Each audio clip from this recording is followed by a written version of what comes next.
Shri Harikrishna Heights येथे अत्यंत व्याजबी दरात 25 अमेनिटीज आणि प्रशस्त पार्किंग सह 2 आणि 3 BHK रेडी पोझिशन फ्लॅट्स उपलब्ध। बुकिंग साठी संपर्क पार्श्वनाथ प्रोजेक्ट 9090787833।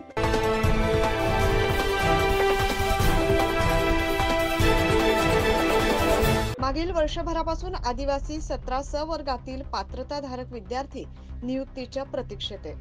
सरकारने आदिवासी विद्यार्थ्यांच्या जीवाशी खेळला जाणारा खेळ थांबवावा यासाठी आदिवासी 17 स वर्गातील पेसा पदवी भरतीसाठी राज्यभरातून आलेल्या आदिवासी विद्यार्थ्यांनी आज नाशिकच्या ईदगाह मैदानावर आंदोलन केलं। यावेळी सर्वोच्च न्यायालयाच्या आदेशाचा चुकीचा अर्थ लावून सामान्य प्रशासन विभागाने पदभरती थांबवण्याचा दावा पात्रताधारक विद्यार्थ्यांनी केला आणि तिथला विद्यार्थी जो ज्यांना एज्युकेशन मिळालं आहे तिथला विद्यार्थी हळूहळू शिकत थोडा प्रगत झालेला आहे आणि आज स्वतः संघर्ष करून अभ्यास करून इतके चांगले मार्क्स मिळवून आपल्या एक्झाम्स देतो, क्वालिफाय होतो। पण नंतर ह्या झोपलेल्या सरकारमुळे, शेवटी झोपलेलं सरकारच म्हणता येईल, झोपलेल्या सरकारमुळे आज त्यांना त्यांची वाट बघावी लागते, नियुक्त्यांची वाट बघावी लागते। आम्ही इतक्या लांबून उपोषणासाठी आलो आहे। 13 जिल्ह्यांचे लोक आहेत, यामध्ये आदिवासी लोक आले आहेत।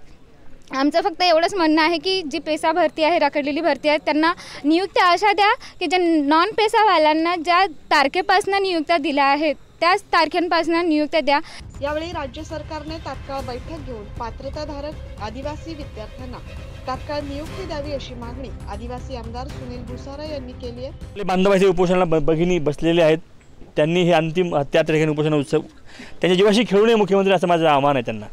कारण शेवटी नोकरी हा असा विषय आहे की माणसाचं पूर्ण आयुष्य त्यामध्ये जोखून आज हे शेवटच्या एजबार होण्याच्या स्थितीवर आहेत आणि अशा परिस्थितीमध्ये आज 1 वर्ष वेळ गेला आहे।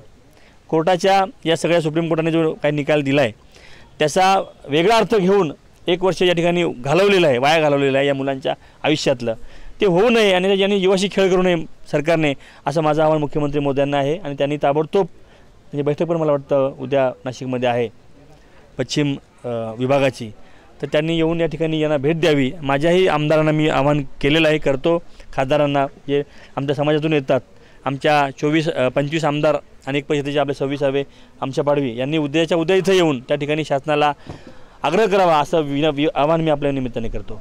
आदिवासी 17 स वर्गातील पेसा भरतीच्या नियुक्तीसाठी विद्यार्थ्यांनी आंदोलन पुकारलंय। या आंदोलनाला यश मिळणार का आणि राज्य सरकार त्यांची नियुक्ती करणार का हे बघणं आता महत्त्वाचं असणार आहे। Bureau report 9 news Maharashtra.